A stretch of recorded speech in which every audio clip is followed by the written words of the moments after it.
Hello dear friends. तो आज है थर्सडे का सुबह और बज रहे हैं 4। मैं उठ चुकी थी, सुबह 4 बजे का है और तब से मैंने थोड़ा सा स्टडी की क्योंकि समय बहुत कम है। तो मुझे सुबह ही और लेट नाइट तक ही समय दे करके अपनी पढ़ाई को कंप्लीट करनी होती है। तो सुबह मैं उठ गई थी। कहते हैं ना, समय और शिक्षा का उपयोग ही व्यक्ति को सफल बना देता है। ना कभी भागे और ना ही कभी रुके, बस हमेशा चलते ही रहे। यही है ज़िंदगी। यही थॉट लेकर के मैं आज सुबह उठी और अपने फ्रेश माइंड से थोड़ा सा पोर्शन मैंने पढ़ा। ज़्यादा क्वेश्चन अटेम्प्ट नहीं हो पाए, 150 क्वेश्चन ही मैंने रिवीजन किया और पढ़ा। उसके बाद से 5:45 हो गए। चीकू भी उठ रहा था, सो रहा था। अल्टीमेटली वो उठ ही गया, तो फिर उसके बाद तो पढ़ाई पॉसिबल थी ही नहीं। वो उठ जाता है तो फिर बस मम्मा मम्मा करता रहता है और चाहता है कि मैं उसके साथ ही बैठूं, खेलूं।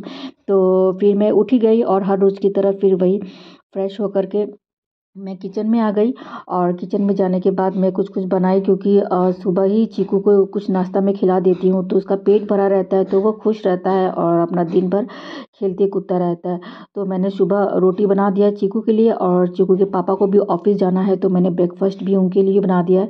सब्जी मैंने नहीं बनाया क्योंकि मतलब का टाइम बहुत ज़्यादा लॉस होता और जैसे कि मेरे पास अभी वक्त नहीं है, मैं बहुत सारा कामों में लग जाऊँगी तो फिर मैं टाइम मैनेज नहीं कर पाऊँगी।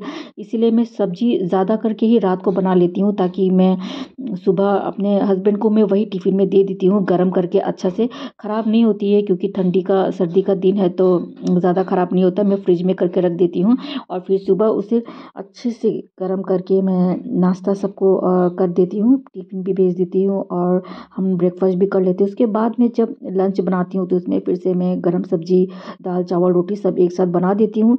खाने पीने में कोई वो नहीं, सब अच्छे से कंप्लीट रहता है ताकि लोग खाएं पिए और कोई कंप्लेन ना रहे और वो उस तरफ से भी मुझे कोई टेंशन ना हो कि मैंने ये नहीं बनाया, वो नहीं बनाया, ये नहीं किया। ये सब चीज़ों की मैं टेंशन लेकर नहीं रहना चाहती, इसलिए सारा काम मैं अल्टीमेटली अपना कर देती हूँ कि ताकि मुझे एकदम टेंशन फ्री वो करके वक्त मिले पढ़ने के लिए, उसमें कोई डिस्टर्बेंस ना हो। तो चीकू को भी मैंने प्रॉमिस किया था कि मैं उसके साथ खेलूँगी और उसे बाहर ले जाऊँगी। तो बाहर लेके जाना तो पता नहीं कि क्या होगा, पर मैं पूरा कोशिश करूँगी कि मैं उसे बाहर ले जाऊँ। पर देखती हूँ, वैसे आज शाम को किसी का बर्थडे पार्टी भी है तो वहाँ पे भी जाने का प्लान है।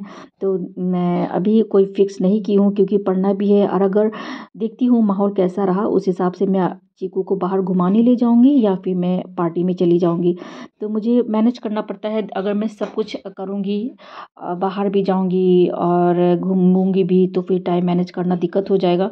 वैसे मोस्ट प्रोबेबली मैं हो सकता है कि मैं जाऊँ बर्थडे पार्टी में क्योंकि मेरी जो फ्रेंड्स हैं बाहर, अड़ोसी पड़ोसी, वो लोग भी कहते हैं कि तुम तो बाहर ही नहीं आती हो, बिल्कुल घर में ही रहती हो, बच्ची को भी लेकर के बाहर नहीं आती हो, क्या करती हो। तो फिर अच्छा भी नहीं लगता, उनको भी उनका भी मन दुखी कर देना अच्छा नहीं लगता। तो देखती हूँ कि मैं इस समय मैनेज करके जाऊँगी क्योंकि ये सब चीज़ों में भी इन्वॉल्व रहना ज़रूरी है। नहीं तो आपको पता ही नहीं चलेगा, आपका बच्चा भी पीछे रह जाएगा। उसे भी खेल कूद नहीं अगर सही समय पे हम देंगे खेलने कूदने को या फिर कुछ, तो फिर उसकी भी मतलब ग्रोथ रुक जाएगी। बहुत सारी बातें होती हैं तो देखती हूँ मैं क्या करती हूँ। उसके बाद अब हो गया है 2:30 बज गया है। मैं चीकू को खिला चुकी हूँ और खा लेने के बाद चीकू सो जाता है 2, ढाई, 3 बजे, 4 बजे तक वो सो जाता है। 2:30 बजे अगर सोया तो लगभग 1.5 से 2 घंटा तक वो सो जाता है। तो जब तक वो सोता है तब तक ही मैं पढ़ पाती हूँ। फिर उसके बाद तो मुझे नहीं मिलता पढ़ने को क्योंकि उठ जाने के बाद तो पॉसिबल ही नहीं है बच्चे का।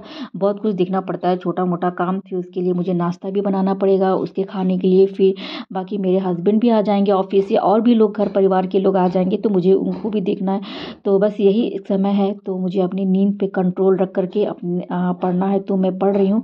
हालांकि मेरा फाउंडेशन ऑफ नर्सिंग कंप्लीट हो गया है, बस थोड़ा सा क्वेश्चन जो कि 30 से 40 होगा वो बच गए थे। पर मेरा शेड्यूल अब मेडिकल सर्जिकल का था तो मैंने वो स्टार्ट कर दिया है क्योंकि उसमें कुछ पढ़ना भी है, रिवीजन भी करना है और क्वेश्चन बहुत सारे हैं, बहुत सारे हैं। तो अगर मैं शेड्यूल के अकॉर्डिंग अगर मैं नहीं प्रिपरेशन करूँगी ना तो फिर मन नहीं करता है मेरा। तो इस तरीके से ना क्वेश्चंस बहुत लूज़ हो जाते हैं। इसलिए जब भी आप पढ़ें तो उसका एक टारगेट बनाएं कि आपको इतने दिन में, इतने समय में आपको ये चीज़ कंप्लीट कर लेना है और कंप्लीट कर ही लेना है। अगर आप नहीं करेंगी तो फिर नेक्स्ट टाइम फिर आपको नहीं पढ़ने का मन करेगा। और अगर कंप्लीट नहीं हुआ ना दोस्तों तो मैं तो कहती हूँ कि जो जिस जिस सब्जेक्ट का, जिस पोर्शन का, जिस पार्ट का, जिस टाइम का आपने शेड्यूल बना रखा है उसके अकॉर्डिंग ही पढ़ें आप, ताकि ये पढ़ाई इफ़ेक्टिव भी हो और आपका भी पढ़ाई में मन लगा रहे, ये नहीं कि फिर आपको आलस लग रहा हो, वो हुआ नहीं, एंजाइटी फील नहीं होनी चाहिए कुछ किसी भी चीज़ के लिए। तो आप उसके अकॉर्डिंग करिए। तो मैं भी कुछ वैसा ही प्लान कर रही हूँ। हालाँकि मेरे क्वेश्चंस कुछ बच गए थे, बट मैं उसे छोड़ के और अपना मेडिकल सर्जिकल स्टार्ट कर दी हूँ, क्योंकि वो ज़रूरी था करना। उसमें भी बहुत सारे क्वेश्चंस एग्ज़ाम्स में आते हैं, तो मैं वो स्टार्ट कर दी हूँ। तो इसी तरह से मैं भी अपना पढ़ाई कंप्लीट कर रही हूँ जल्दी-जल्दी। समय बहुत ही ज़्यादा कम है, तो आप भी अगर करना चाहते हो तो आप भी। तो इसी के साथ मैं अपना ब्लॉग समाप्त करती हूँ। ब